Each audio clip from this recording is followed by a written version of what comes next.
When I was in high school, I was madly in love with the head cheerleader, and for a while I thought she loved me. We were each 18 years old. I thought we were the perfect couple and knew we were destined to be together for the rest of our lives. Throughout the school year, you couldn't put a piece of paper between us. That's how close we were. One evening in May, I happened to drive past her car in the school parking lot. I couldn't figure out why her car was parked there, because she was supposed to be with the cheerleaders at a baseball game that night. As I approached the car, it seemed to be shaking. Looking out the window, my world came crashing down. The love of my life was having fun with some idiot. As I raced down the road, wandering without purpose, some part of me considered jerking the steering wheel sharply to the right. There were plenty of trees I could crash into. But I didn't and headed home. Perhaps my folks would have some good advice on how to deal with my broken heart.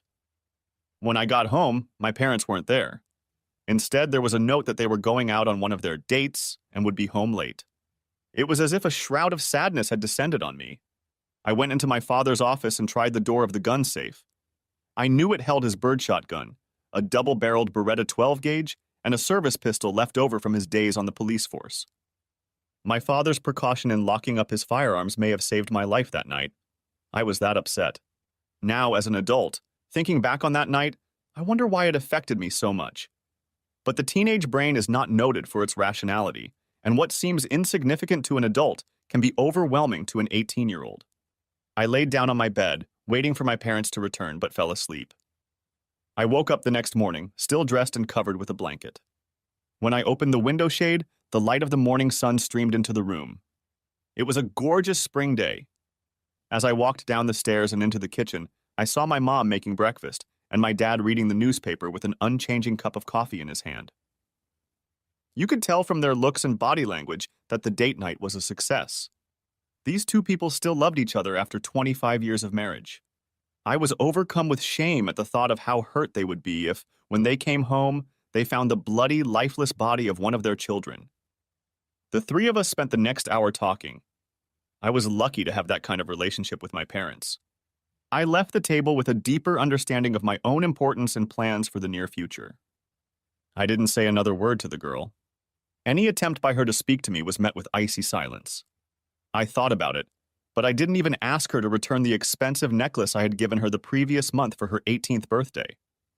A necklace I had spent a month's salary on while working part-time at the local grocery store. After a week of this treatment, she stood at my front door with tears in her eyes. My grandmother was in the house that day and opened the door.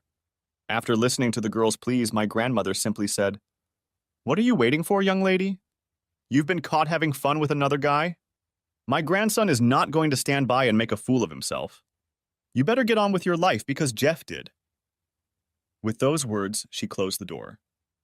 It was too late to find a date to prom. My ex-girlfriend went with that creep. I don't know if they had a good time at the dance, but their classes after prom. When he got them replaced, I'm sure the sugar in the gas tank may have further delayed their fun. This story had a lasting impact on me. I became a little colder, less emotional, and vowed to never be a jerk again. More than one blossoming love interest was cut short when I felt a girl couldn't be relied upon for fidelity. 10 years later. Jeff, what the hell is this? My wife, Emma, stood over my chair, holding a piece of notebook paper in one hand and a used book in the other. I hadn't had time to read this book, recently purchased online from a used bookseller, and it was sitting in the bookcase with the others on my to-read shelf. For some reason, I ignored the paper and focused on the book because that's what I thought she was asking about. But I was puzzled because Emma never gets upset when I buy books. In fact, she usually reads and appreciates the books I choose. It's The Wrong Man, James Neff's comprehensive investigation of Sam Shepard's trial for the destruction of his wife.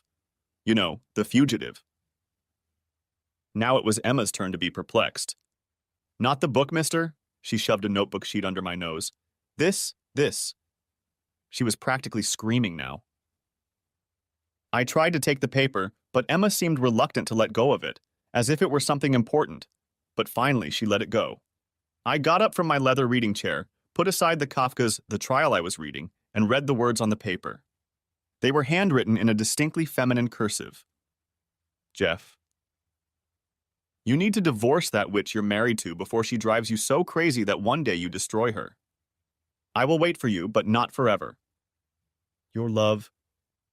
Daddy. Postscript. Just so you know, we had fun one last time until I see the divorce papers. Signed. I reread the note twice, trying to make sense of it all. Could this really be someone's joke? I looked up from the note and saw the fire in Emma's eyes. Emma, I have no idea who this is from or what it means. Where did you find this? Emma held out the book to me. It was in your book. Don't play dumb just because you were too stupid and left it there. I spent the next half hour trying to explain that the book had been bought online and I hadn't had a chance to look through it. The note must have belonged to the previous owner, but what are the odds that the owner's name matches mine? Speaking of a perfect storm, the timing for this couldn't be worse. First off, I made the mistake of getting close to a female coworker in the office last year. Sharon Roberts and I flirted a bit, and it ended up going out to dinner one night, our first dinner together. Sharon cut to the chase and proposed to me. I was tempted. It was a time when my marriage to Emma was at its lowest point. We were both spending too little time on marriage and too much time at work trying to woo our bosses. Plus, Sharon was like a dream come to life. I didn't give in to temptation, but Sharon's offer stirred reality and conscience in my stupefied brain. I knew I had to go home and fix my marriage. I loved Emma. When I got home that night, I told Emma that we needed to fix what I thought was broken, but I had made a huge mistake in admitting my near intemperance. Things hadn't been smooth sailing for a few weeks, but I'd managed to convince Emma that she was the only woman in my life, and she seemed to believe me until this evening when Emma found the note in the book. Second, I had been working more in the office for the past 3 months. It was justifiable. I was looking at a nice bonus and possibly a promotion if I could complete the current project on time and on budget. I had a number of good reasons for wanting this promotion, but one of them overrode all others. It was no secret that Emma's parents believed she had married a man below her station. Emma's father was a CFO at the largest independent bank in the state. He went to an Ivy League school. Emma's mother was a graduate of Vassar University. Emma went to Princeton. I graduated from Kent State University. My MBA from Wharton hardly made a difference in her parents' world. Had I been promoted, I would have been on my way to the top by now. But lately, time away from home had become a point of contention. Third, Emma has been spending more time lately with her mother, a woman who has never warmly regarded me or my relationship with her daughter. Last week, Emma and I had a pretty big fight about time spent at work. Words were said, and unpleasant ones on both sides. But the worst part was that when Emma said that her mother was right about me, that I was a cheat and unworthy of her, I called her mother a witch. Yes, I used the same word the author of the cryptic note used to describe Jeff's other wife. Could this nightmare have gotten any worse? Yes, it could, and it did. Now you, the reader, are probably questioning the accuracy of my story. Many of you, and almost all of the women reading, are thinking, give up, you've been caught. But I swear I'm innocent. I ended up falling asleep on the couch, never being able to convince Emma that the note wasn't mine. Emma locked our bedroom door. On Thursday, I went to work and told my boss that I needed to give up a little extra hours. He is divorced himself and said he understood me. I brought Emma a bouquet of flowers. At least she didn't throw them in the trash and even thanked me when she put them in the vase. We slept together that night, but the frost in the air persisted. By Friday evening, things still hadn't thawed out. Emma decided to spend the weekend at her parents' house. That wouldn't help. I asked Emma not to go, but she said she needed time to cool down and think. I almost said that her mother was the last person she should be with to cool down and think about it, but I knew enough to keep silent. No sense in turning her against herself, which always happened when it came to her in-laws. I spent the weekend looking at those flowers and thinking about what would help repair my marriage. I took long walks with our dog Samson and thought a lot about how much I really love Emma. Saturday night, I sent her a text. Would you consider counseling? The reply was short. We'll talk when I get home Sunday night. Sunday came and went. Sunday night, I received a second message. Drank too much at dinner. We'll be home Monday. I started to get angry. I was innocent, damn it. I knew a weekend at her mom's was a bad idea. On Monday, Emma came home early in the morning, just before I left for work. I got an unconvincing kiss and a "I'll talk to you tonight," after which she ran upstairs to change for her job. I worked a full day on Monday, but left work in time to make Chinese takeout in time for her to get Chinese food ready by the time she walked through the door at 7. The meal was quiet, not friendly, but relatively polite. We opened the fortune cookies, I poured a couple glasses of aperitif, and Emma started the conversation. Jeff, I don't trust you, and that's not the best attitude to have toward your husband.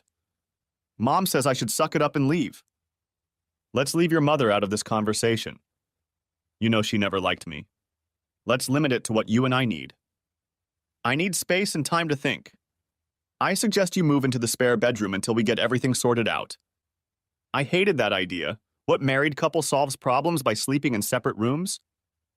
What about what I suggested? Counseling? Maybe, but not right now.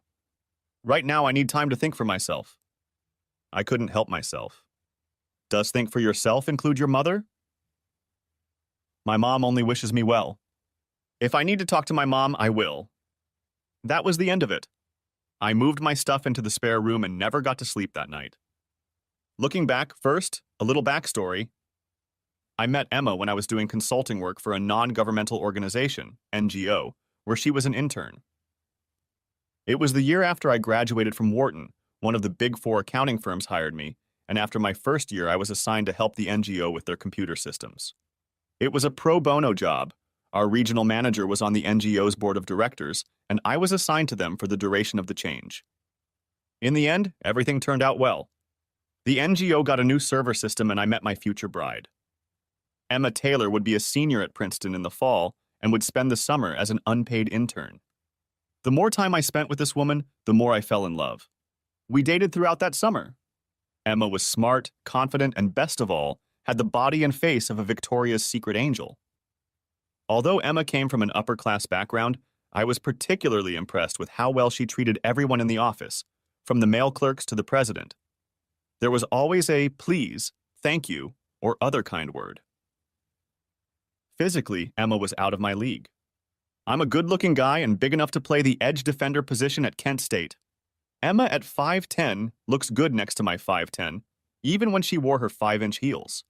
Where we diverged was in social status. Emma was an only child in a two-family household whose backgrounds were not usually the same as my more middle-class parents.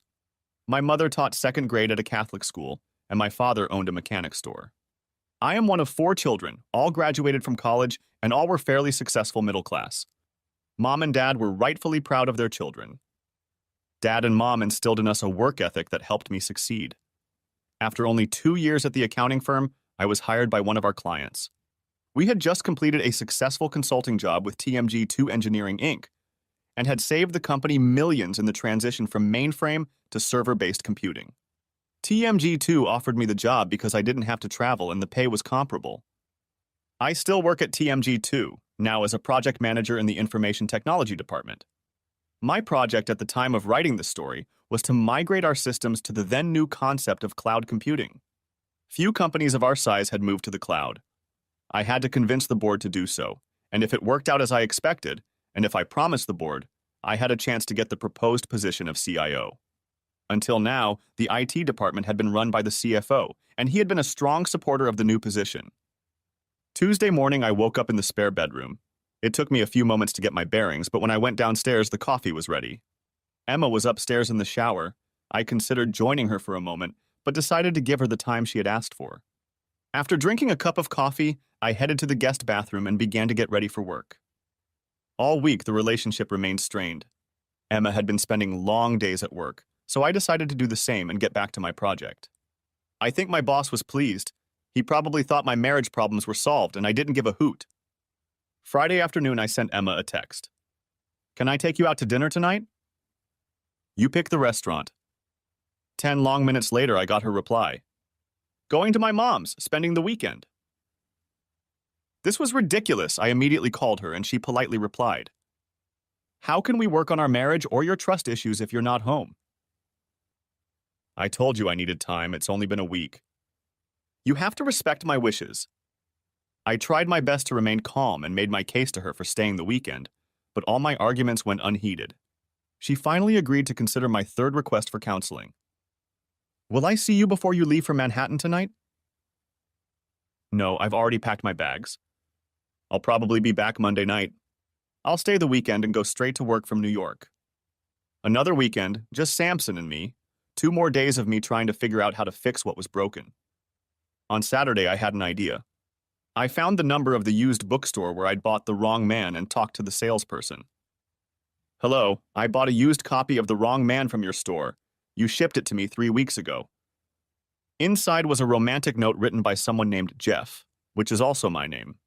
My wife found the note and is accusing me of having an affair. I need to speak to Jeff, who the book belonged to. The salesman had the nerve to laugh. "Man, what are the odds? A book called The Wrong Man, owned by 2 guys named Jeff, and even with a love note inside." The clerk was pissing me off. "Look, this isn't funny. My wife needs assurances that I'm not the Jeff who got the note from this woman. Does your system track buyers and sellers?" "Yes, if the guy is registered with us. A lot of people who sell us their used books have accounts and are in our system. But I can't give you a name or phone number. What if you take my name and phone number and contact the other Jeff and ask him to call me?" "I can do that. What's your name so I can trace the book?" "Jeff Parker." "As in the author?" I was puzzled. "What author?" He laughed again. "T. Jefferson Parker. He writes mysteries." This conversation was idiotic, but I had to ask. "What does the letter T stand for?" "I don't know. Maybe Thomas's?" "Your guess is as good as mine." "I've never heard of him." "I don't read fantasy mysteries." "All right, forget that Parker guy. I'm Jeffrey Parker, not Jefferson, and I don't have a T in my name." I gave him my phone number and was pleasantly surprised when my phone rang 20 minutes later. "My name is Jeff, and I'm told you have a found note written to me. Is this some sort of blackmail?" "No, it's not blackmail. I bought a book called The Wrong Man's that belonged to you. Inside was a note from a woman named Terry. I need you to tell my wife that the note was written to you, not me." "The note was in a book?" "Hell, I've been looking everywhere for that stupid bitch's note. If my wife found it, I'd be dead. I can't believe it ended up in that book." "Jeff, pay attention. I need you to tell my wife what happened." "No way. I dodged that bullet. Terry is past it, and I'm still married, and I'm going to keep it that way." He hung up. It took me 5 minutes to calm down and gather my thoughts. I dialed the number that popped up in the received calls log on my cell phone. It answered. "Hello?" "Jeff, it's Jeff. I've changed my mind. This is blackmail. If you don't send me a notarized statement that Terry sent you a love note, your wife will get a notarized letter from me with a copy of Terry's note." "How's that sound, man?" "That's cold." "Probably not as cold as it's been in my house since Terry's note was found by my wife." Okay, but you'll promise it's over, right?" "I promise. Just send a statement, remember? It has to be notarized or my wife won't believe it. Here's my address. Don't hesitate, get it done early in the week." Looking back, 2, becoming lovers. Emma and I were working for an NGO and had only been dating for 5 weeks when we first made love. By the time the summer was over, Emma and I had become very exclusive. During her senior year, I spent most weekends driving 60 miles to Princeton. We spent Thanksgiving at her parents' apartment near Central Park. While she wasn't openly hostile, the coldness coming from her mother was obvious, but I figured I would eventually win her over, most people reacting positively when I tried to befriend her. Emma spent the winter break with me visiting my parents. Emma showed no signs of discomfort during the week while we visited my parents' house, a small but cozy craftsman-style home popular in their Columbus suburb. My parents loved Emma, and she reciprocated their affection. Emma's parents didn't put up any obstacles as long as we dated during her senior year of high school. In retrospect, I think Lois and Jonathan Taylor assumed that this was her fling. I was her first exclusive relationship that lasted more than a few months. Their approach was to sit back and let things fade away naturally. This approach had always worked in the past, and there was no reason to believe it wouldn't work for the weirdo from Ohio. By June, we were engaged. With a decent income and a relatively stable schedule at TMG2, I asked Emma to marry me, and she agreed. Emma appreciated that we would be living in Philadelphia, and visiting her parents in Manhattan would not pose a hardship. Now that I had proposed and Emma had said yes, her mother panicked and began lashing out at Emma to get her to change her mind. Emma confronted her mother, insisting that I was the one, and she was getting married. Eventually, her mother agreed, helped plan the wedding, but never stopped trying in very subtle ways to undermine our marriage. I didn't realize how serious she was until much later. Her parents' attitudes have complicated my choices lately as well. Should I be free to spend more time with my wife, who is now pursuing her career? Or should I spend that time working to become a C-level manager in her company, earn a position and income she could be proud of, and perhaps show her parents that she had not made a mistake in choosing me as her husband? This is the same choice that many young professionals face. Not many find the perfect balance. Emma's mood had not improved by the time she returned Monday from her parents' home after that second weekend. I decided to wait for an email from the other Jeff before approaching her and continued to sleep in the guest room. I also did something I swore I'd never do: read her email. While Emma was showering and getting ready on Tuesday morning, I opened her laptop and logged into her email program. There were too many to read in a short period of time, so I plugged in an external hard drive and dumped the contents of her inbox and other folders. Of course, like most computer users, Emma didn't delete the emails after deleting them. I managed to read 2 emails from her mother before I turned off the laptop and knew that further reading would lead to some interesting revelations. After Emma left for work, I spent an hour reading. I hated to violate Emma's personal space, but there wasn't much choice. Her mother and I were waging a war on Emma's mind and our marriage all fair, right? Plus, the emails proved that I was right to be concerned. In one of them, her mother urged Emma to transfer to her company's New York office and move to the city. There was also a letter from some guy, Grant Martin, talking about a dinner party at her parents' house they were both attending and wanting to start corresponding. As cold as our relationship was, reading Emma's letters gave me hope for our future. In response to her mother's sarcastic comments, Emma professed her love for me and her hope that our marriage would survive. Her mother was equally adamant that there was little hope. In several letters, she mentioned my confession about Sharon Roberts, essentially telling Emma that I must have cheated on her with Sharon, and who knows how many other women, including this last one, referring to a note from Terry. Emma's only email to Grant Martin was in response to his email. She reminded him that she was married, hoped our marriage could be saved, and asked him to respect her wishes to be left alone. Tuesday, I spent my free time reading all of this. Tuesday night, I came home in a good mood, which only improved when I checked the mail. There was a letter from the other Jeff. He must have really wanted this to be over. I opened the envelope, and there was a notarized statement confirming that he was the same Jeff who owned the book and left a note inside from Terry. He even apologized for the trouble it had caused. Emma came home that evening where grilled steaks, a salad, and a bottle of Merlot were waiting for her. We ate before I handed her a letter from the other Jeff. When Emma read the letter, her eyes clouded over. She got up from her chair, sat on my lap, and kissed me. "That makes me very happy, Jeff.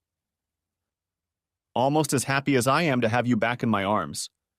It's been too long. Would you like a glass of wine?" "Yes, Jeff. There should be a bottle of Chardonnay in the refrigerator. Would you mind pouring me a glass?" "Sure. Is there any water?" "No, I don't want to urinate all night. Just wine, thanks." I went down to the kitchen, poured her some wine, and got myself a beer. I set the wine on the nightstand. I could see the determination on Emma's face as I lay down next to her. "You don't know what it's like, Jeff. Wondering if your mother and father love you or if you're just another fashion accessory of society. Think about how differently you were raised. How your mother and father accepted me into their lives, even when I first met them. Then compare that to how my mother and father treat you." I interrupted her. "They never liked me." Emma gave me her look, the same one she gave me when I interrupted her. "You think it's just you? How many times have you seen any warmth toward me, their own daughter?" I had to admit it was rare, but assumed it was a reaction to her marrying me. I remained silent and nodded for her to continue. "Now imagine you're a young girl and your parents react this way to your presence. And when you turn 10, they send you to boarding school. I never thought they didn't like you. I only assumed they were treating you the way they've always treated me, with cold indifference. Tell me, Emma, what has this to do with our love and marriage? Why has it suddenly become important to you?" "Because 3 or 4 months ago, my mom called me and we went out to lunch. Mom said she wanted to build the relationship and was sorry that we had drifted apart. She threw an emotional lifeline into our relationship, and I'll admit I wanted that. Since then, she and I have spent more time together. She told me how proud she was that I graduated from Princeton with a bachelor's degree and was very complimentary of my career. I told my mom that we were thinking of starting a family. Admittedly, she advised me to wait. My mother said that was what caused her career to crash when my father insisted she get pregnant. She thinks she was too young to have a child, and that's one of the reasons we were never close. She blames her father for this and says you are doing the same thing to me, making me lose my individuality and fulfillment. I was struck by that last statement. Emma, that's too ironic. Last year, you were the one who talked about starting a family. When I hesitated, you decided we should get a dog to test our paternal instincts, as you put it. We got Samson, and I realized a few months ago that we were ready, that we would make great parents. And now your mom says I want you to get pregnant and walk barefoot in the kitchen? She didn't say that. It's the same thing. Emma, it sounds like Lois is driving a wedge between us. Yes, we talked about starting a family. I started to raise my voice, which is never a good thing. Emma responded. Mom only wants what's best for me. For the second time in 2 weeks, Emma uttered those exact words. I was reminded of the movie The Stepford Wives, in which all the wives were dutiful slaves to their husbands. Was I suddenly dealing with a Stepford daughter? I need this, Jeff. I need a relationship with at least one of my parents. You've been spoiled your whole life. 2 loving parents, 3 loving siblings. I need a mom in my life. I almost asked, what about us? But realized it was better not to ask, because in the mood Emma was in right now, she would take it as selfishness on my part. Besides, I had to be careful. The last thing I could afford was to give a tip on what I'd learned from reading her letters, but I had to ask. Is there someone else, Emma? Emma sat up and looked me straight in the face, her eyes burning into mine. Hell no, Jeff. No, I would never cheat on you. I had to defend myself. I'm worried about this whole weekend in New York. I'm worried because you're an attractive woman, and I know your parents have an active social life. I know that men are bound to like you and ask you out on dates. Was that too much to say? Emma's reply didn't sound suspicious. I've only been to one dinner party my parents threw last weekend at their house. One of my dad's coworkers was there, but you don't have to worry. He wasn't there as a setup. I remained silent and only responded by putting my arm around her shoulders and kissing her. My bottle of beer and Emma's wine glass were already empty. I turned off the nightlight and we exchanged I love yous. I rolled over onto my back and closed my eyes, hoping to get some sleep so I could at least forget my fears for a couple hours.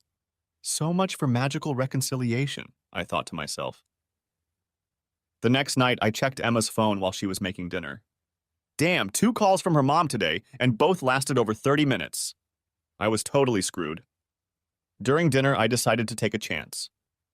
Emma, would you like to spend the weekend at the coast? I can get a room on Fire Island. Emma had the grace to make a guilty look. I'm sorry, Jeff. My mom called today and she has 2 tickets to see The Merchant of Venice with Al Pacino. She asked me to join her Saturday night. Can we go to the shore next weekend, please? Yes, of course. Next weekend. At least I slept in my bed again. We slept together, but we didn't make love. Thursday morning, I made my decision. I had the email addresses of my mother-in-law and Grant Martin, and with them the war was about to rage on. For what I did next, I would be fired, unable to work in any IT department, and possibly go to jail, if I got caught. I sent fake emails to Lois Taylor and Grant Martin. Both emails turned out to be from a well-known online business and contained a link that, when opened, would infect both computers with 2 different viruses. One virus would allow me remote access to each computer, and the other was a keylogging virus that would record everything typed on the keyboard, including user IDs and passwords. Grant Martin and Lois Taylor, like many other people who have been scammed, will never know that their computers were infected. Looking back, 3, marriage. Our wedding was as any person raised in high society would expect. Despite Lois Taylor's feelings for me and her hostility toward the union, it was her time to put on a show. My parents, brother and sisters were there with their spouses and children, but we kept the other guests to a minimum. Mr. and Mrs. Taylor showed no such restraint. Every Tom, Dick, and Harry was invited and probably attended. What a farce. One thing surprised me to the core. Jonathan Taylor was leading Emma down the aisle. Tears seemed to be in his eyes. He gave her hand to me and for the first time said something directly to me. Quietly, so quietly that no one could hear him over the organ playing Mendelssohn, he said, "Please take care of her." That was all until he turned to sit next to the Ice Maiden, my new mother-in-law. The reception was being held at their country club. I tried my best to smile at all the phonies who showed up to suck up to my in-laws. I think my mom, dad, brothers, and sisters rolled their eyes often enough and hard enough to get whiplash. At one point, my dad, brother, and two of my sister's husbands cornered me. My dad said it best. "Jeff, Emma is a damn sweet and beautiful woman, but good luck with your new family." All four of us laughed, toasting to my happiness. The first few years of our marriage were wonderful. Ups and downs, but both Emma and I enjoyed success in our chosen careers and eventually managed to find a decent balance between work and fun. I suppose her parents had called a truce. Since we lived in Philadelphia, far enough away from Manhattan that constant interruptions were inconvenient, the truce held until very recently. Recently, we'd even started talking about kids, but being overeducated and overcompensated city dwellers, we did what every couple does in a similar situation. We got a dog to make sure we were ready for parenthood. Next came the big decision: rescue dog or pure breed. We spent probably as much time discussing our choice as we did buying our first apartment. In the end, we compromised, which meant we got a puppy that Emma fell in love with while spending a weekend traveling through Finger Lakes wine country. Samson was the friendliest of the litter, consisting of a Labrador mom and an unknown male dog. Of course, now I have to mimic all the other dog owners, companions, and go on for hours about why Samson is the smartest and sweetest dog ever, but let's keep it short and just say it's true. You'll have to take my word for it. After a year of living with Samson, we realized we were ready for kids. Emma was ready to drop the pill when the shit hit the fan. By Thursday night, Grant and Lois had opened my fake emails and both computers were infected with 2 viruses. I was now able to read all of their emails. What I learned blew my mind. Grant Martin was having an affair with Emma's mother. There were no heartfelt expressions of passion or love, just a few letters arranging secret meetings. I didn't have time Thursday night or Friday to dig through the various folders. I needed to focus on my project at work, but I did find a very important letter from Lois to Grant. Grant, I've enclosed with this letter the e-tickets for Saturday's play. Try to remember this isn't a date for Emma. You're just doing me a favor by taking Emma when I pretend to be sick on Saturday. Good luck, be as charming as ever, and she'll start to realize what a loser she married. Lois, I opened the attachment and found a PDF with 2 tickets for Saturday's performance of The Merchant of Venice. This email only added to the mystery. If my mother-in-law is having fun with Grant Martin, why is she setting him up on a date with Emma? I'm not usually known for my dodgy mind, so perhaps the answer was unfathomable to my straightforward brain. I decided to go to New York and find out for myself how far this could go. I set Samson up for an overnight stay at a local kennel and slept very soundly. The morning after Emma left, I took the Amtrak train to Manhattan and began to consider my options. I still loved Emma and thought there had to be some way to save our marriage. By the time I arrived at Penn Station, I had a plan of action ready. I bought a Yankees cap and baseball jacket, a cheap camera, and a bag of almonds. When I had 2 hours to spare, I walked into a grocery store on 43rd Street that served an excellent Reuben. I tried not to drink too much coffee or water. It could have been a long night. At 6:30, I sat on a park bench across the street from her parents' house. I hadn't been sitting there more than 15 minutes when I heard a voice beside me. "What agency are you from?" I turned around and saw a pretty woman standing there. "What do you mean?" "Well, you're obviously keeping an eye on this building. I assume you're following someone." "So what detective agency do you work for?" "I don't work for an agency.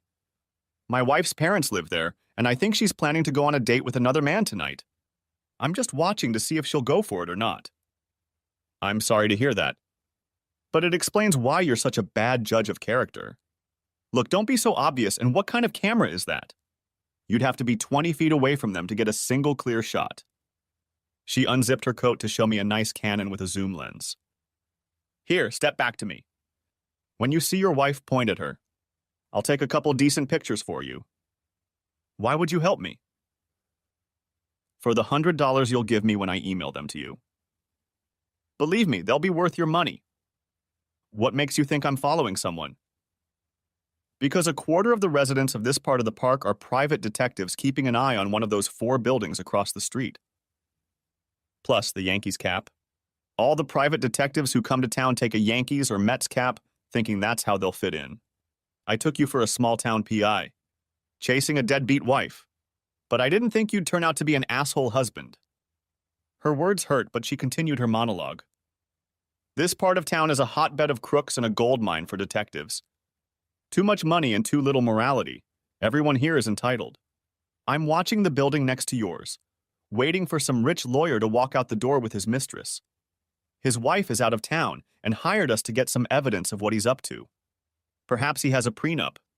I'll still be here tonight to capture the two of them coming back from dinner. It's going to be a long night. She held out her hand. I'm Karen with an E. I watched Emma's building while my new friend talked. Men and women were going in and out, the doorman opening the front door and the doors of cabs or limos for the tenants. I didn't know what Grant looked like, so all I had to do was wait for Emma to come out of the door and see who she was with. As soon as Karen finished her introduction, Emma came out with a man I assumed was Grant. There they are. Karen picked up her camera and clicked the shutter a few times. She was so damn fast. She must have gotten at least 4 shots before they got in the cab and drove south. Gotcha! Now what? Now I focus on the building next door. From what I can tell, it's a little early for them. Let's go over here and sit for a minute. We went and sat on a park bench across from the neighboring building. First things first. If you send me your email address, I'll send pictures. It'll cost you $100. If you want, I'll take some pictures when they come back, and if I can get them, are you willing to part with another $100? Sure. Okay, here's the thing. If you give me the asshole's name, for another $300, I'll do a little digging and give you a little information. If we do that, we have to sign a contract to make it legal. I'll sign a contract with your agency? No, I'm a freelancer. Today I'm working as a contractor for the agency the lawyer's wife hired. And it's okay for me to hire you and not the agency? Yes. As long as it doesn't interfere with my contract work, I can mind my own business. It's not a conflict. I texted Karen my email address and Grant's full name. We chatted for a while. For some reason, I told Karen the whole background of why I was trying to save a marriage that seemed to be in deep shit. Karen turned out to be a great listener. My curiosity got the best of me. How did this petite lady end up as a private investigator? My preconceived notions, based on my love of film noir and 40s detective movies, had me envisioning Sam Spade or Philip Marlowe. Karen laughed when I asked my question. I spent 15 years with the NYPD, the last 6 years in the intelligence division, working counterterrorism. I was shot in the leg, lost everything below the knee, and ended up on disability. She bent over and pulled up her pant leg. Hell, it was a prosthetic. Decided to use what I learned to make some money, but also set my own work schedule. It's working out so far. I rarely work weekends like I did today. This was a special favor for a friend at the agency. As she spoke, Karen pulled out her camera again and started snapping pictures of the couple getting into the limo across the street. Are you going to follow them to the restaurant? No, it's probably not the kind of place where you can get something without getting caught. I'll grab a bite to eat on the next street over and then sit here and wait for them to come back. 9 times out of 10, these couples have dinner and then go back to the love nest for the night. Not much romance in these cases. So what does the mistress get besides food? You'd be surprised. Some of these women earn as much as a good secretary. You just have to be willing to sell your soul.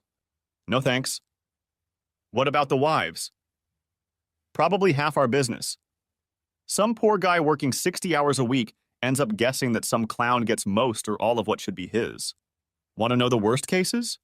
It's when the DNA comes back and the kids turn out not to be his. It always ends in nuclear war. I once had a client who broke into his ex-wife's house, sat on her bed, and blew his brains out. That must have touched her conscience. No, it didn't. That poor guy didn't know his wife was out of town.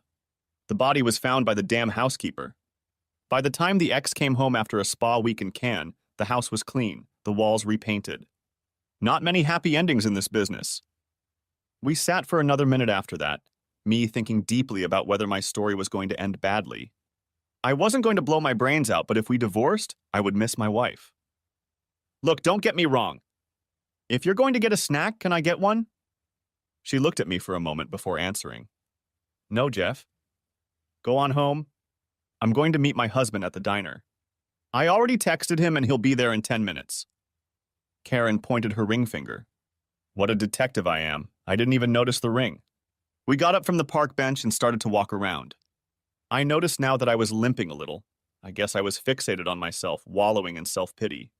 I decided to talk about something other than myself. It must be hard being married when you see all that ugliness. Does it affect your marriage? It affects a lot of my coworkers. Some can't deal with all the crap they see.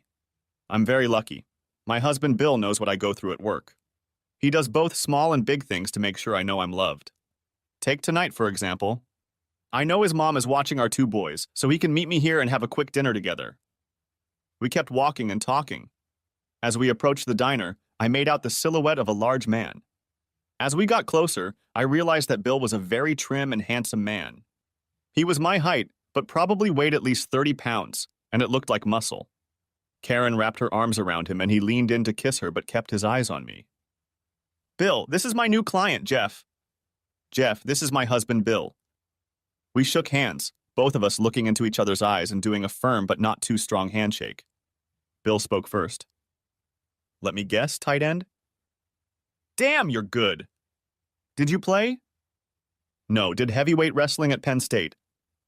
Bill's smile was easy. He turned, and as he hugged Karen, his smile widened and his eyes sparkled. Hungry? He asked me. No, but thanks. I'm going to head to the train station and take the train home. Karen, please send the contract when you can. I'll sign it and return it to you right away with the money. Thank you for taking my case. Is that the right word? Karen laughed. I shook Bill's hand. It was a pleasure to meet you, Bill. You're a lucky man, but I have a feeling you're both lucky. Take care and thank you for inviting me to dinner. You both give me hope. Bill looked at Karen, but she only whispered, I'll explain. I did leave with a smile on my face. Sunday morning I overslept. The lack of sleep over the past few days was making itself felt. After brewing my coffee, I started my laptop and plugged in my hard drive to download all of Grant's emails from his archived folders. I also decided not to wait for Karen to call me, but to contact her at a decent hour using the cell phone number she'd given me. I needed to know what had happened Saturday night after I'd left town. With a cup of coffee and a toasted bagel, I started reading the letters. One thing I realized was that Grant Martin was a weasel. Lois Taylor wasn't the only married woman he entertained, and one letter in Grant's outbox answered a lot of my questions. Dennis. It's time to return the favor. For the past 4 months, I've been entertaining an old high society matron. This bitch is so blue-blooded, she won't even look at anyone below her. Hence her willingness, given my pedigree. What she doesn't know is that my asshole father disowned me 5 years ago. You're probably wondering why I'm even following some old broad. 2 reasons. Her daughter's a baby. But this old lady is crazy. She's trying to ruin her daughter's marriage to some lowlife so her daughter and I can get married, and then this old cunt and I can see each other without anyone suspecting a thing. Can you believe that shit? You can't make this shit up. Did I mention I work for her husband and he's a brainless prick? The old bitch is encouraging her daughter to leave her husband, and I'm waiting for her to pick up the pieces. I can guarantee a very long engagement. The daughter will probably be a babe, but too conservative for my taste. And you know I'm not the marrying kind.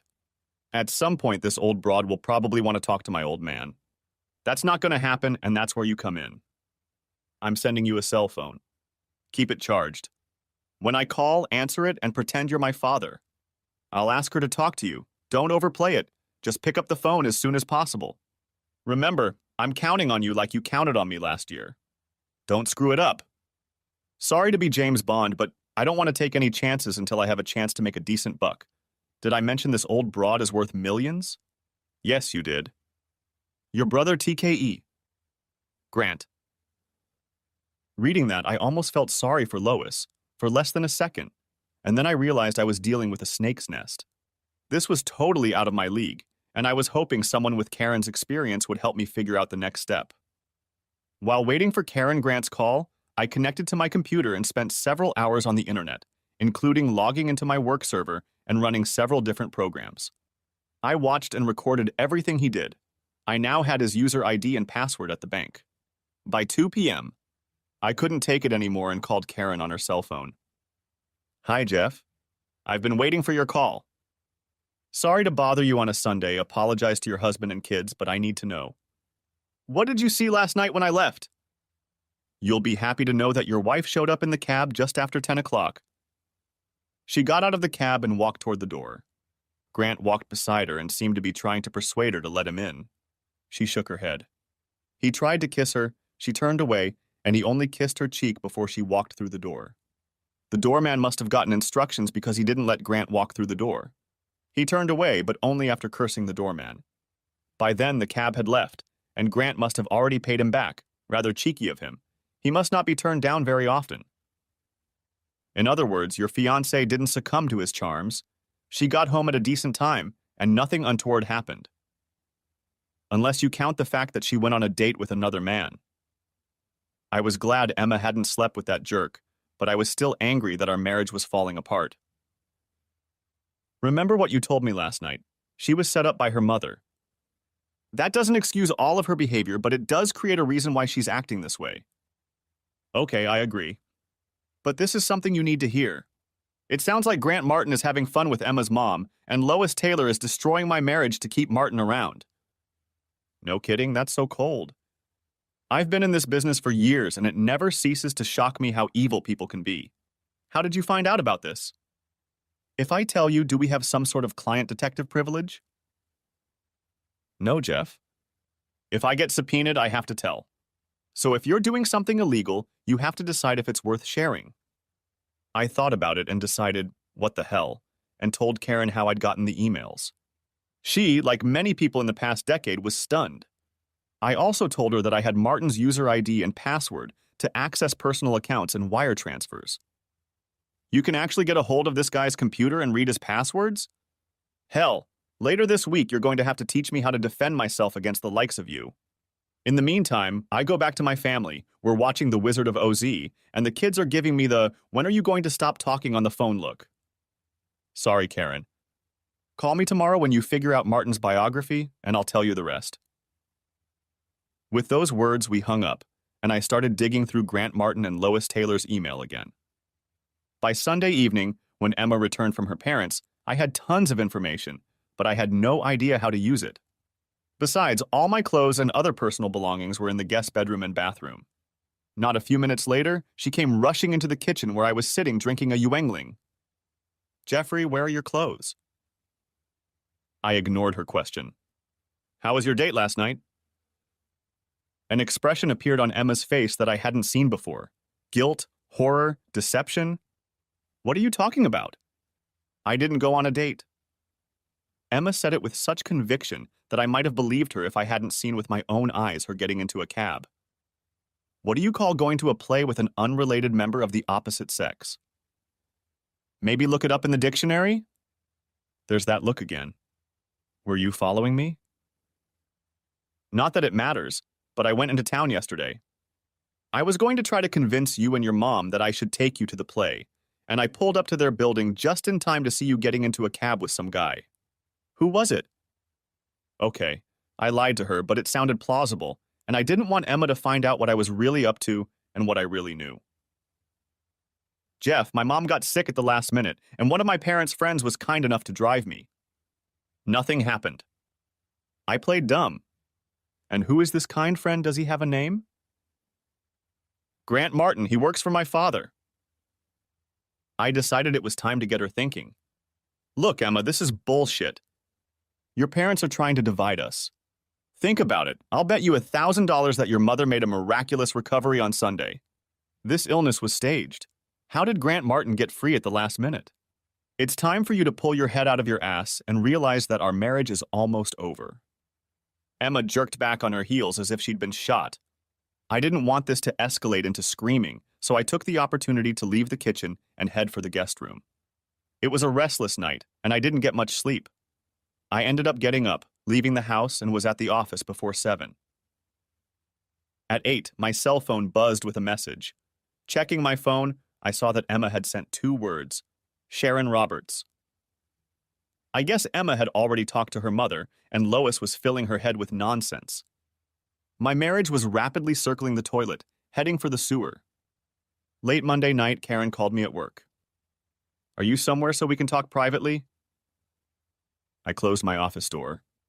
Yes, I'm in my office. What's up? First, tell me again about Grant Martin's position at the bank. I figured you already had it all down, so I focused on the non-work issues. I lowered my gaze to my notes. As far as I can tell from his emails and access authorizations, he's a personal banker. He mostly handles trust accounts and other money management for wealthy clients. Yesterday, I watched him read emails from 3 different clients, 2 of whom asked him to transfer funds from various accounts to other accounts. Grant created instructions for the wire transfers that transferred these funds as soon as the bank opened this morning. The money was supposed to be transferred this morning. I will be able to confirm this later today when I get to my computer at home. I don't want to use my work computer for that. Did any of those transfers go to foreign banks? One was to an account in France. Some rich kid was studying in Paris and his father sent money for tuition, room and board. Karen seemed to think for a few seconds, and there was silence on the line. Then she began to recount what she had managed to find out so far. I spent the morning gathering dirt on our friend. First of all, the guy was having problems in college. I haven't been able to figure it out yet, but it was so bad that his family practically disowned him. He moved to New York to get away from everything that happened out west. Then I talked to a friend in the NYPD. It turned out that last year a college buddy of Martin's had stayed with him for a long weekend. This buddy, Dennis Riley, picked up a young girl at a bar and brought her to Martin's apartment.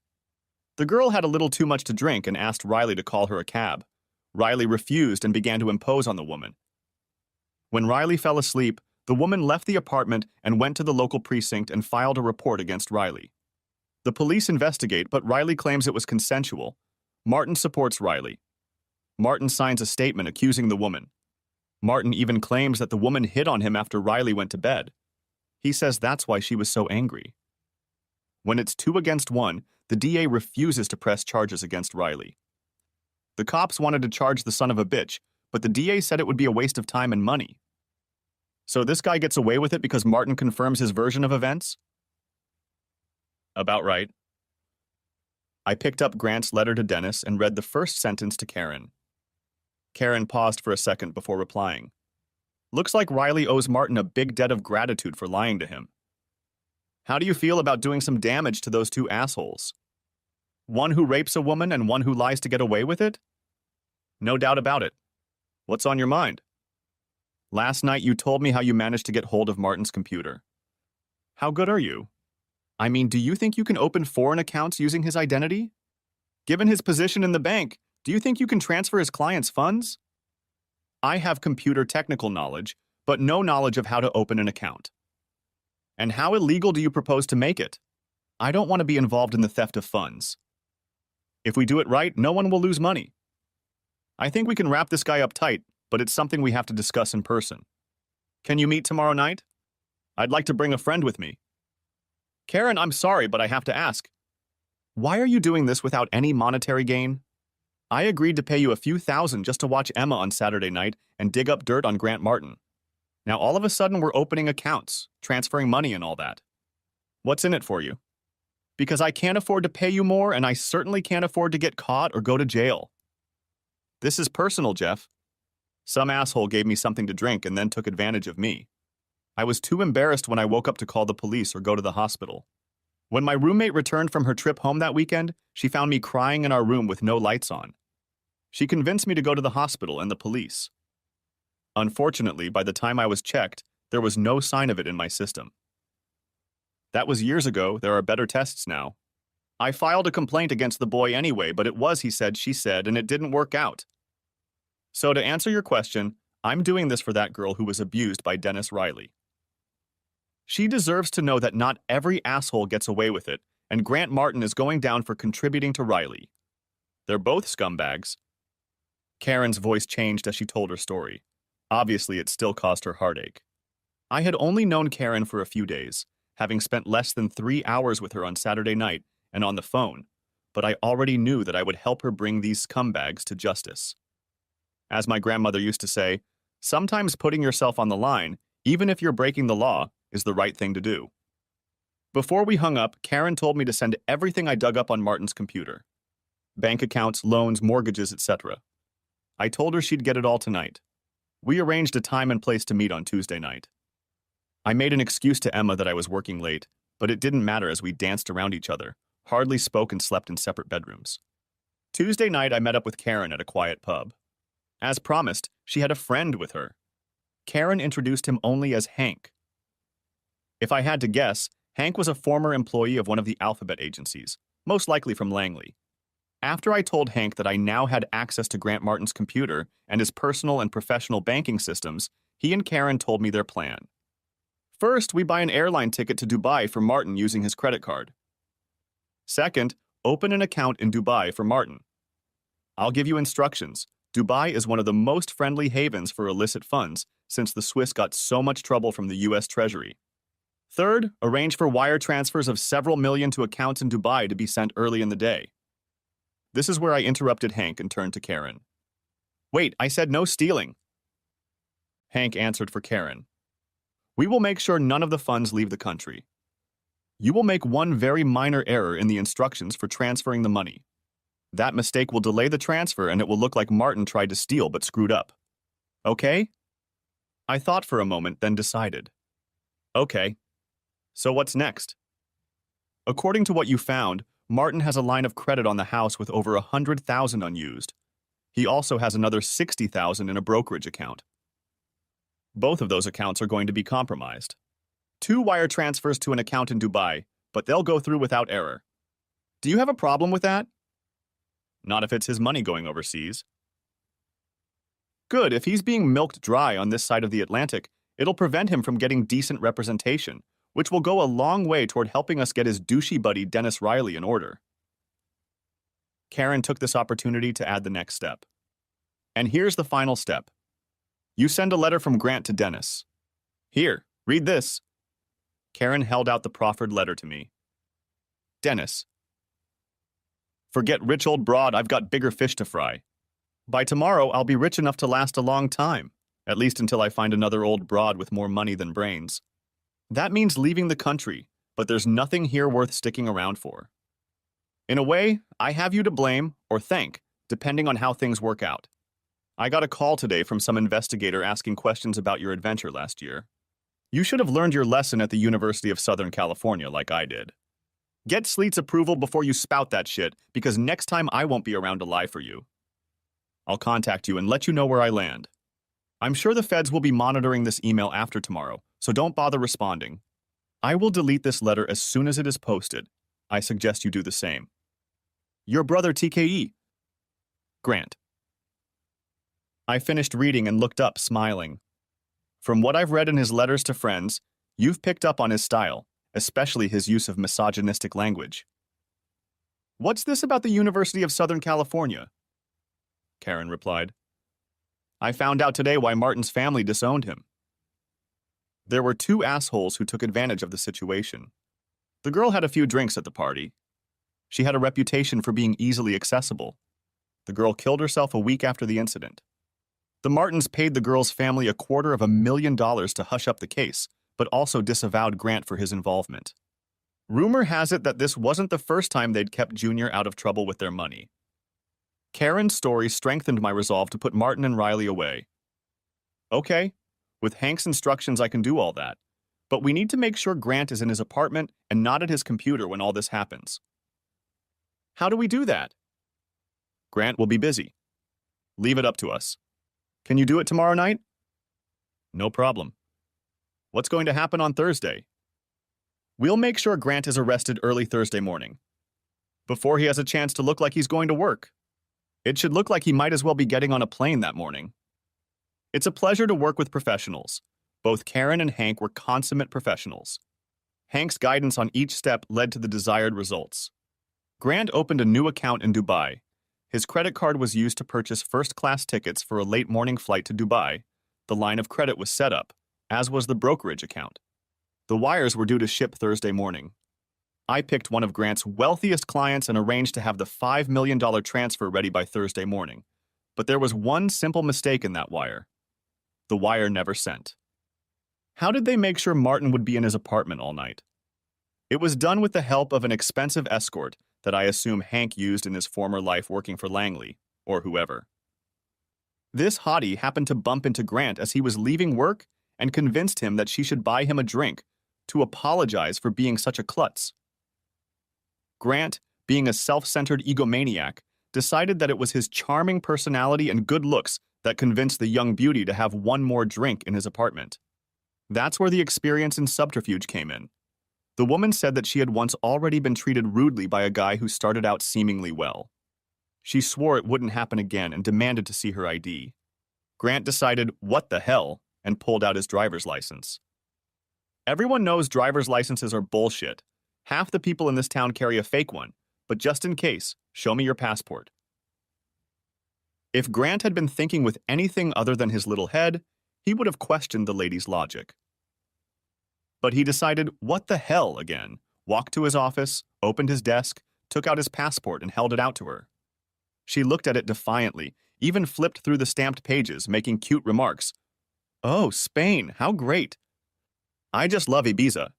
She closed the book, put it on the hall table, grabbed Grant's tie and dragged him to bed. Grant Martin opened his door at 8 o'clock Thursday morning to find two of New York's finest detectives on the other side. Despite his protestations of innocence, he was, figuratively speaking, tied up in a little bough. It didn't help that the two detectives noticed Grant's passport lying on a table in the hallway. Going somewhere, Mr. Martin? The detective asked, handcuffing Grant. Of course, Grant knew he'd been set up. He just didn't know who or how. No one he'd ever entertained had that knowledge, at least not that he could recognize. All traces of the viruses on his computer and Lois's computer had been erased from their systems. To make sure of that, I had sent a command to wipe his hard drive even before the police showed up that fateful morning. It looked as if Grant had done it himself to erase all traces of his crimes. Eventually, the police contacted Grant's internet service provider to get copies of his emails, and that's where they found an email to Dennis, confessing to giving the cops a false statement and a fake email to Riley explaining his plans to leave the country with the illegally gained money. Karen's contacts at the police department turned out to be quite cooperative. They offered to drop the charges related to his previous false statement if Grant would testify against Dennis. Like the scumbag that he is, Grant went along with the deal, and Dennis Riley was extradited back to New York to face the charges. Of course, when Dennis found out about Grant's treachery, the two jackals turned on each other, and it was a delight to hear them cut each other to pieces. Grant Martin received no support from his family. Funny how his mother and father spent so much money to get him out of trouble when he was guilty, but didn't lift a finger when he was actually innocent of the crime. No matter how much he protested his innocence, he was found guilty of theft and other related charges. Grant Martin would spend the next 4 years in prison. With the help of Grant's testimony, Dennis Riley was sentenced to 10 years. By the time Grant testified, he and Riley hated each other so much that Grant was particularly outspoken. Grant's refusal to help, despite the woman's screams, did not reflect well on Grant, but the damage to Dennis Riley's defense was done. All of this happened over the course of the next year. While these events were unfolding, I had more personal issues to deal with. First, I needed to burn that bitch of a mother-in-law. On the afternoon of the day after Grant Martin's arrest, I made an appointment with my father-in-law. Mr. Taylor, I have some things to show you. Some of them will hurt Emma if I give them to her, if she believes me. Some might hurt you. I don't know you well enough to understand, but I'm sure you don't want your daughter to get hurt. So I am giving them to you to do with as you see fit. I have hired a private investigator to find out why my marriage has recently started to deteriorate. I have no idea how he obtained these materials, but I hope you will be as shocked by their contents as I am. I deliberately used only emails from Lois's account, not wanting anyone to know that I had access to Martin's computer, because he'd claim he'd been set up. Why back up his claims? Jonathan Taylor gingerly took the folder containing the letters from Lois to Grant from my hands. He leaned back in his chair and read for the next 15 minutes, interrupting his reading only to pour us both a cup of coffee from the carafe behind his desk. Maybe it's my inherent working-class snobbery, but I was impressed that he actually poured the coffee himself, rather than ringing some secret buzzer for the maid to come and do it. It wasn't the first time he surprised me that day. I think he did it to gather his thoughts, He looked particularly glum. After finishing the last page, he put the folder down and stared at me. I thought I asked you not to hurt my girl. Knowing that her mother used her in this way would hurt Emma. I'm sorry, sir. In that case, don't show it. I promise not to bring it up during our divorce. So you plan to divorce Emma? That would hurt her, too. Not my option, sir. Your wife seems hell-bent on ending my marriage to Emma, and right now she seems to be convincing Emma that it's the right thing to do. First of all, can we please stop with the soar? My name is Jonathan and my friends call me Jack. I can assume you don't want to call me Dad, so could you start calling me Jack? I was stunned, but old habits die hard. Yes, sir. He looked at me and smiled for just a second and then asked, Tell me more about it because I can't understand how Lois suddenly became so controlling of Emma. What happened?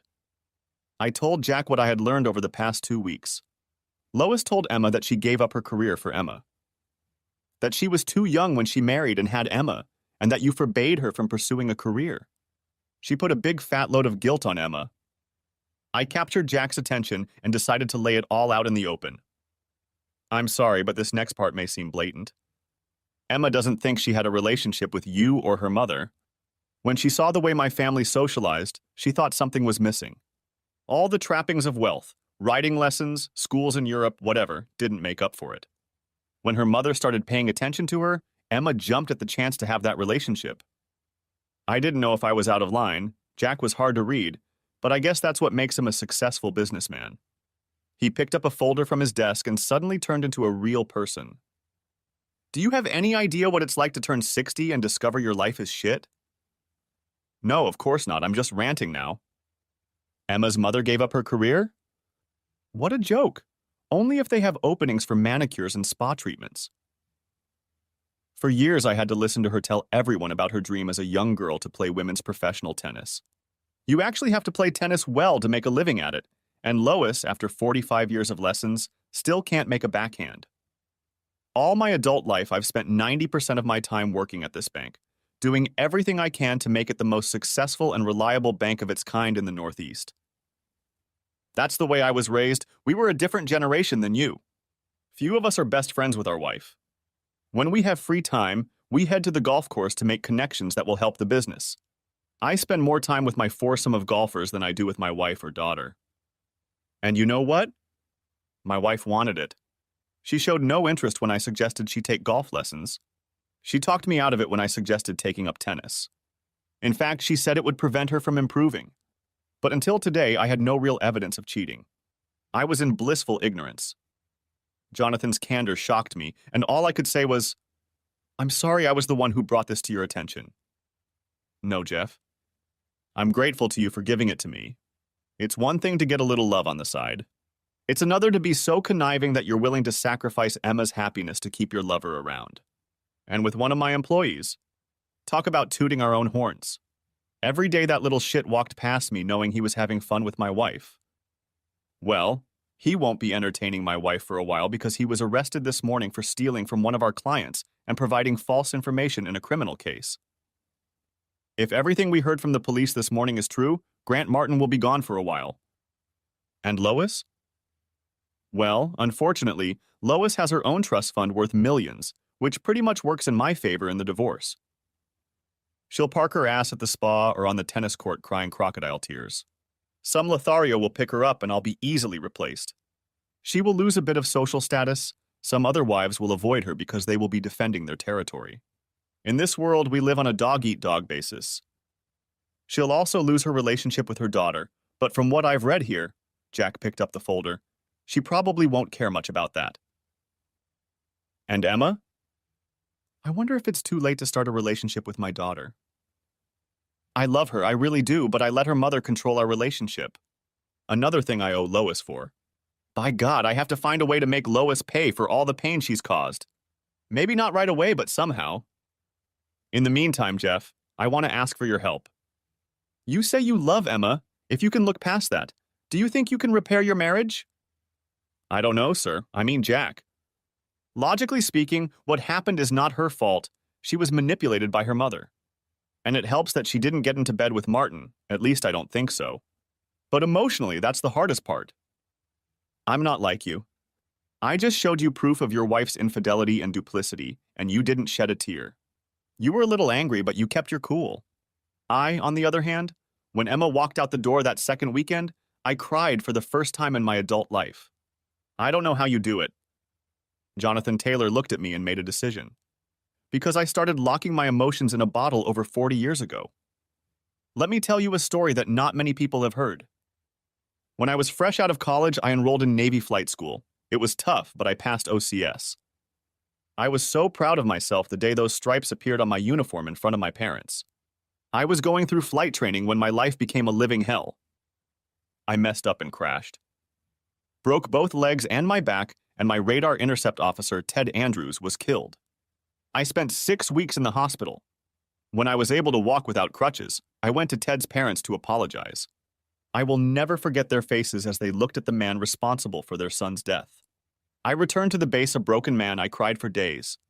I was useless to the Navy. They gave me an honorable discharge and sent me home. My parents were kind. They placed no additional blame on me. They sent me to Harvard so I could get my MBA and put it all behind me. But not a week goes by that I don't think about what I should have done that day to prevent the accident. I wasn't drunk or hungover or anything like that. It was just a mistake that cost a man his life, and it was my mistake. Ted's parents never wanted to hear from me again, but I've dedicated part of my life to his memory. In addition to my volunteer work, every year I make a $10,000 donation to the USO and one of Gary Sinise's funds for wounded soldiers.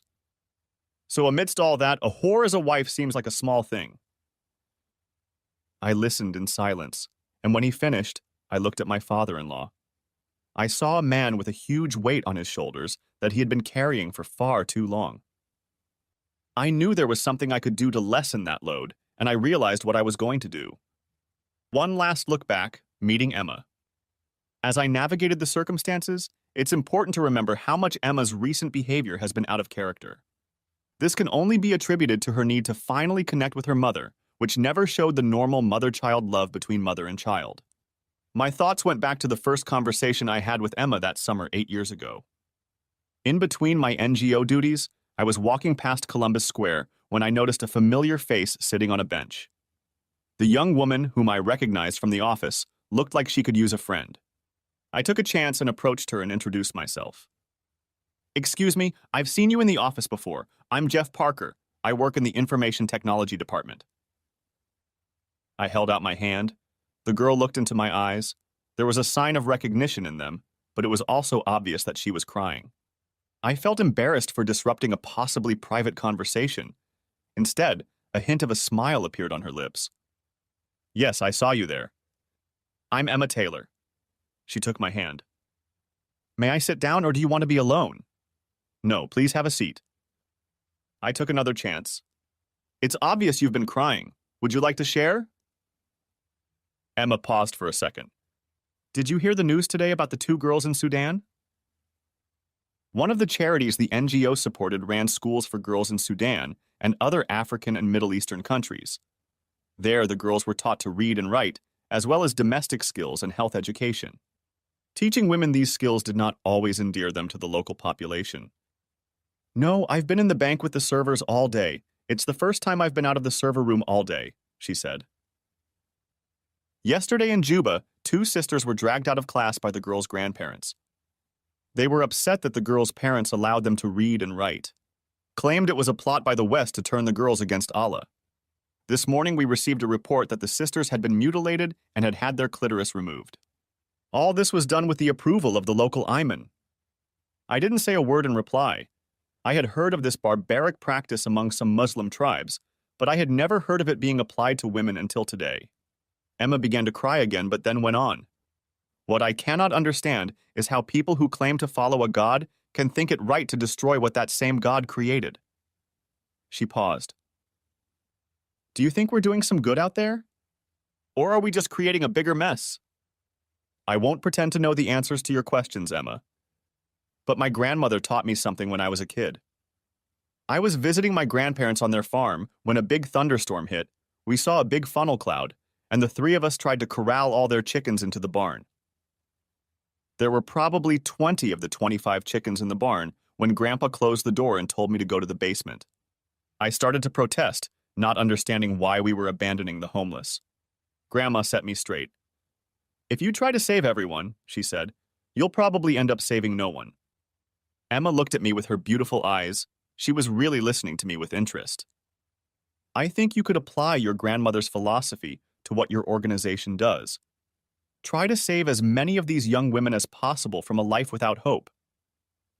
You'll never save them all, but you shouldn't lose sight of the positives while you're saving as many as you save. Your grandmother seems like a wise woman. But what do you mean by you? Don't you work for an NGO? Not exactly. I am under contract with KPMG. When I am done converting systems, I will go on another assignment with another company. That's the life of a consultant. In 2 months, I could be in California or Virginia. It must not be easy to make friendships. I can't imagine such a nomadic life. I've only lived in 2 places in my entire life, here in Manhattan and where I go to school in Princeton. Even my prep school was 5 miles from the university. You use the present tense. Are you still in school? Yes, I have 1 more year left at Princeton. I'm here as a summer intern. Does that mean you're working here without pay? Yes, but that's not a problem. One thing my father believes in is community service. He gives me a decent allowance on top of paying for school. Money isn't a big problem. When I graduate next spring, I'll have a chance to try living on my own, but for now I'll have to focus on my studies and helping out here as an intern. That must be great. As soon as I said that, I realized how sarcastic it might have sounded to her, but Emma didn't put it out there. Yeah, and I won't deny it. I have friends at school who have to watch every penny or borrow money to pay tuition and rent. Having a disposable income takes away the need to be a student. As Emma spoke, I realized how different this woman was from many of the wealthy people I'd met in Wharton and beyond.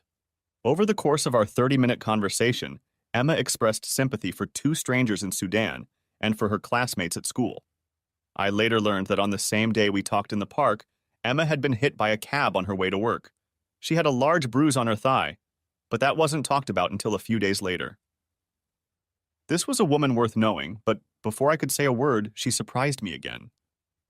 Jeff, since you said it's hard to make friends while wandering the planet, would you like to have dinner with me sometime? Of course I said yes, and so began our friendship with Emma. A friendship that grew into a relationship that is now jeopardized by her mother's evil meddling. Leaving my father-in-law's office, I took the train and returned home. An hour later, Emma walked through the door to find dinner on the stove, a bottle of breathable Merlot, and a dozen red roses on the table. It took her a few moments to notice the 3 sets on the table. I see we're expecting guests. Who? Your father. My father? What about my mother? Has something happened to my mother? Please tell me. No, nothing happened to your mother. Your father and I just want to talk to you about some things. Go wash up, he'll be here any minute. Thank goodness Jack rang the bell right away. I don't think I would have been able to restrain Emma for long. Perhaps my plans for a quiet dinner were naive. The wine was poured and the pasta was on the plates. But as soon as we sat down at the table, Emma wanted to know why her father was here without her mother. Jack fell on his sword and began to tell Emma what her mother had been doing for the past few months. Emma became hysterical, crying, "No, no, no, no," until Jack led her out from the table and sat down with her on the couch, and Emma cried on his chest. I cleaned up the kitchen and let them have some alone time. I took Samson for a walk. When I returned half an hour later, Emma met me at the door, her eyes still red. Jeff, I'm so sorry. Please tell me you want to stay together. Please, Jeff. I want to, Emma. I never stopped loving you and I never wanted to be your husband. My biggest fear was that you changed your mind and were going to leave me. I was so stupid, but I told you how important it was for me to communicate with my mother. Now that's over with. What about your father? My father wants to mend the relationship, but he's afraid I'll be wary of his motives, given what happened with my mother.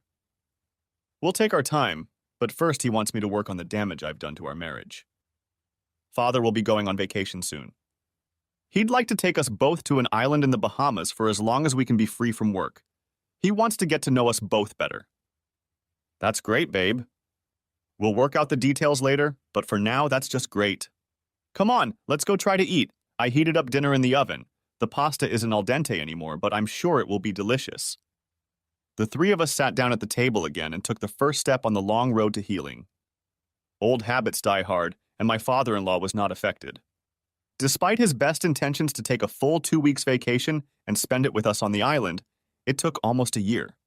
In the meantime, he spent almost every weekend with us, bonding with a daughter he regretted never really knowing. Like me, when Emma and I first met, he was pleasantly surprised that she turned out to be such a lovely, selfless girl. Having Jack become involved in our lives helped Emma recover from her mother's betrayal. Emma and I spent those months putting the pieces of our marriage back together. It was made easier by the fact that Emma had never cheated on me or lost her moral compass. The night of the play with Grant was chaste. Not that Grant wasn't trying his best to make something happen, it was just that he ran into the wrong woman, something he wasn't used to with all the horrors he usually tried to bed. We ended up spending a week with Emma and Jack on Cat Island in the Bahamas. Emma spent another 4 days after I left to be alone with her father, and I needed to get back to work because of new responsibilities. My project was completed on time and on budget. My reward was the coveted title of IT director, as well as a nice bonus and a pay raise. Speaking of bumps, Emma had to be convinced that she could still wear a bikini on the island, even with such a nice bust. Paul Jonathan Parker, named after both grandfathers, was born just over a year after that heated pasta dinner.